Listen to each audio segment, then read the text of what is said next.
भगवान के नाम में खूब शक्ति है।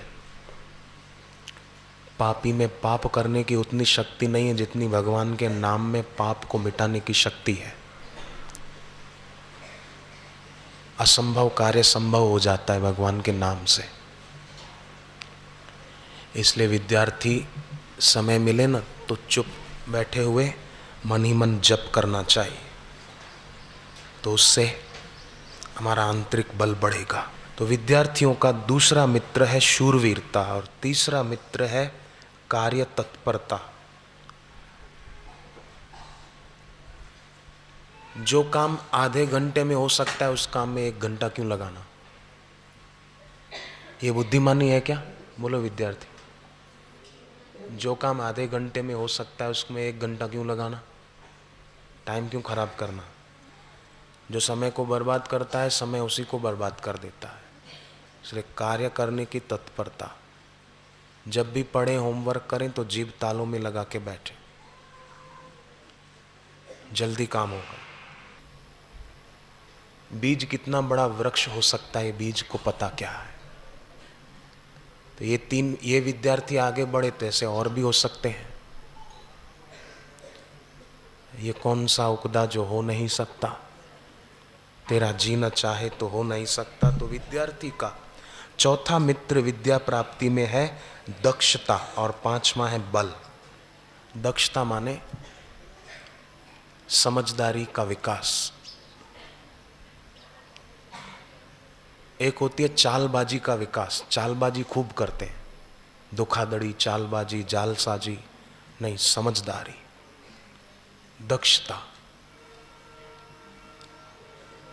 तो इससे बड़ा भारी लाभ होता है। विद्या प्राप्ति के ये 5 मित्र हैं। इन 5 को साथ लेकर जो चलता है वो विद्यार्थी जरूर सफल होता है। ओम नमो भगवते वासुदेवाय। ओम नमो भगवते वासुदेवाय। ओम नमो भगवते वासुदेवाय। ओम नमो भगवते वासुदेवाय। ओम नमो भगवते वासुदेवाय। 5 लक्षण मूर्खों के माने जाते हैं। मूर्ख कौन? जिसमें ये 5 बातें या 5 में से 2-3 दिखाई दें, समझो वो मूर्ख है, अक्ल नहीं है उसको। एक बात के खूब गर्व करे, अभिमानी हो, अकड़ कर चले, समझ लेना कि इसको बुद्धि नहीं, मूर्ख आदमी है। अकड़ना अच्छा होता है क्या? जो अकड़ता है उसको यमराज जल्दी पकड़ता है।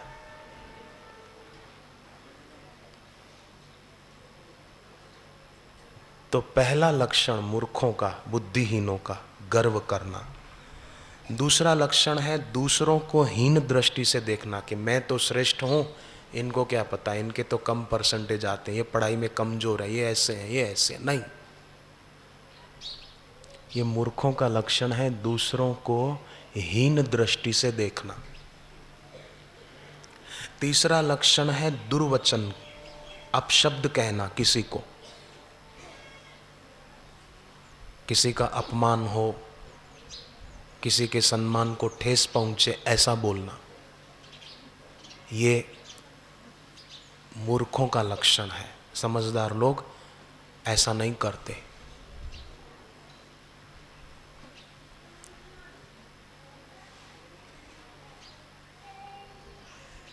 समझदार लोग शालीनता का सद्गुण अपनाते हैं।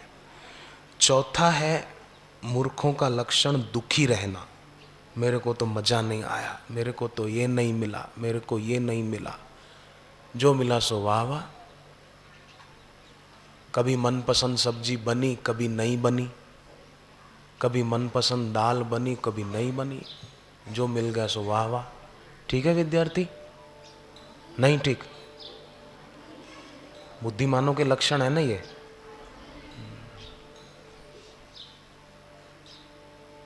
रूठ के बैठ जाना, खाना नहीं खाना, ये बुद्धिमानों का लक्षण है नहीं।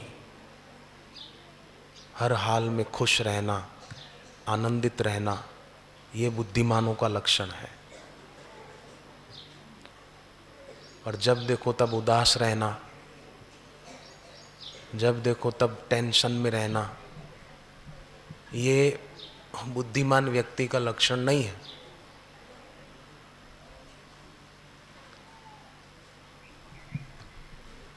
एक सेठ जी थे,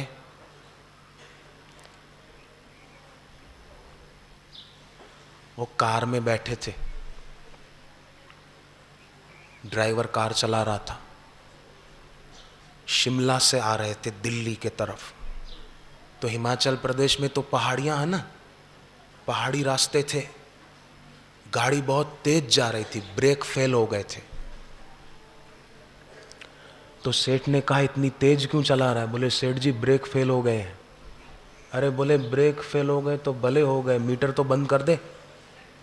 बोले आपको मीटर की पड़ी है, मीटर चलता है तो पैसे बढ़ते जाते ना। ड्राइवर बोला आपको मीटर की पड़ी है, पूरी गाड़ी अभी खाई में गिर जाएगी और आपको थोड़े पैसों की पड़ी है। बोले गाड़ी तेरी है, मेरी थोड़ी है, मेरे पैसे नहीं जाने चाहिए, मीटर बंद कर दे पहले। अब सेठ थोड़े पैसों की चिंता कर रहा है, पर अपने जिंदगी की परवाह नहीं कर रहा है कि अभी मर जाऊंगा। ऐसे ही संसार में लोग हैं, सब पैसों की और इज्जत की तो परवाह करते हैं, पर जीवन की परवाह नहीं करते कि जीवन बीता जा रहा है। एक ऐसा दूसरा आदमी था, नदी में नहाने गया तो डूबने लगा, गहरा पानी था, बचाओ बचाओ चिल्लाने लगा। लोग किनारे खड़े थे पर कोई बचाने नहीं आया। एक लड़का आया, कूद पड़ा और वो बालों से पकड़ के उसको खींच लाया बाहर। सेठ ने सोचा कि इसको इनाम देना चाहिए, जेब में हाथ डाला, 2 पैसे का सिक्का, पहले के जमाने में चलता था, आज से 20 साल पहले, 20-25 साल पहले, 2 पैसे का सिक्का दिया इनाम में के ले। वो लड़का तो देखता ही रहा कि सेठ की जान बचाई और 2 पैसे इनाम। लोग जो दूसरे खड़े थे ना, उन्होंने कहा हमको पता था, इसलिए तो हम इसको बचाने नहीं कूद रहे थे। इतने में एक संत आए। संत ने कहा इसने क्या दिया इनाम में? बोले 2 पैसे। बोले इसके जीवन की जितनी कीमत है ना, इतने ही पैसे तेरे को दिए इसने, 2 पैसे कीमत है इसकी जिंदगी की। जीवन यूं ही गंवा रहा है, खाना पीना, सो जाना, फिल्म देखना, न सत्संग सुनना, न ध्यान करना, न जप करना, अपना जीवन यूं ही बर्बाद कर रहा है। 2 कौड़ी की कीमत है इसकी। एक पहलवान था, वो पहलवान खूब मांस खाता था और अंडे खाता था, और एक पहलवान था जो शाकाहारी था। जब दोनों की कुश्ती हुई तो शाकाहारी जीता और मांसाहारी जो हट्टा कट्टा था वो हार गया।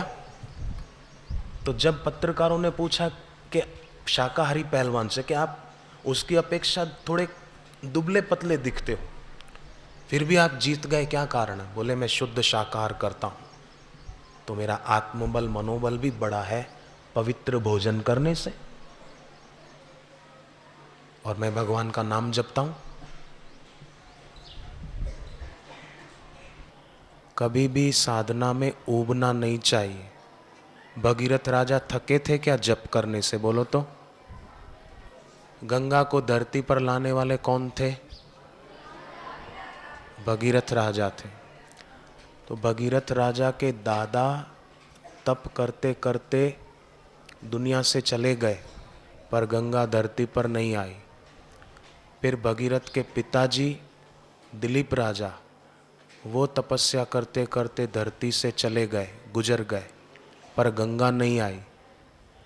फिर भगीरथ राजा ने ये नहीं सोचा कि मेरे दादा तपस्या करते करते मर गए, गंगा नहीं आई, मेरे पिताजी गंगा को लाने के लिए तपस्या करते करते गुजर गए, गंगा नहीं आई तो मेरे तपस्या करने से कैसे आ जाएगी। ऐसा दुर्भाग्यपूर्ण विचार भगीरथ राजा ने नहीं किया। भगीरथ तो बैठ गए, तपस्या की और गंगा धरती पर आ गई। तो जप से और ध्यान से, साधना से कभी भी उबे नहीं और अधिकाधिक करें तो अधिक अच्छा है। इसलिए सभी विद्यार्थी बोलेंगे साथ में, जोर से नहीं पर प्रेम से, हरि ओम।